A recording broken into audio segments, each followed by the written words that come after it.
Good morning and welcome to the final Saturday of July.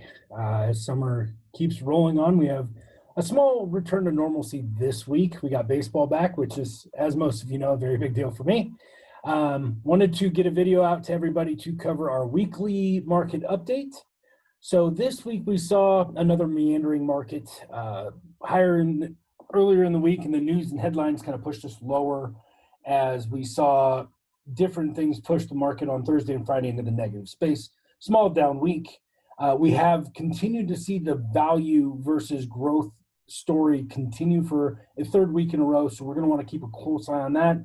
The huge disparity between value and growth that we've seen so far this year, we want to make sure that we don't see a reversal and not catch it in time.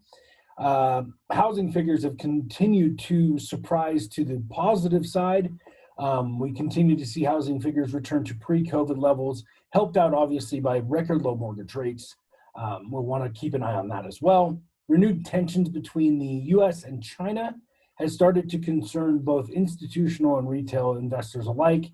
We'll want to definitely keep a pulse on that and those negotiations between the administration and the Chinese to make sure that we're closely monitoring that, because that could start to push our market one way or another.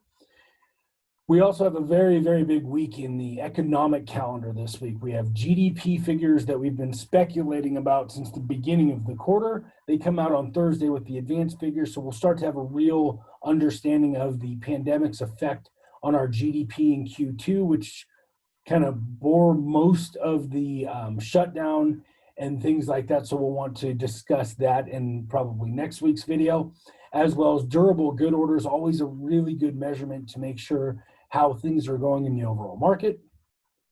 So that's kind of the week that we saw this week. As an aside and an extra note, we will have our quarterly market update where we dive deep into the second quarter and really get a feel for trends and things that we're getting an idea about. The expanded version of this weekly recap, but it covers all of Q2. That will be on August the 5th at 2 p.m. again here on Zoom. I will send you all out the video or the link to register for that early next week.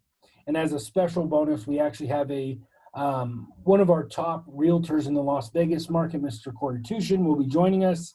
He dives into the real-time numbers in the Las Vegas market and the trends we're seeing here in the housing market. And I know I've had a lot of conversations with a lot of folks about where that is and what's going on there. So we'll want to get that information out to everybody and really kind of digest what we're seeing in the Las Vegas real estate market, along with the Q2 figures from the overall market, as well as our look forward to Q3. So as always, I hope everyone is well. Stay safe, stay healthy, and I look forward to talking to you next week. Have a wonderful week.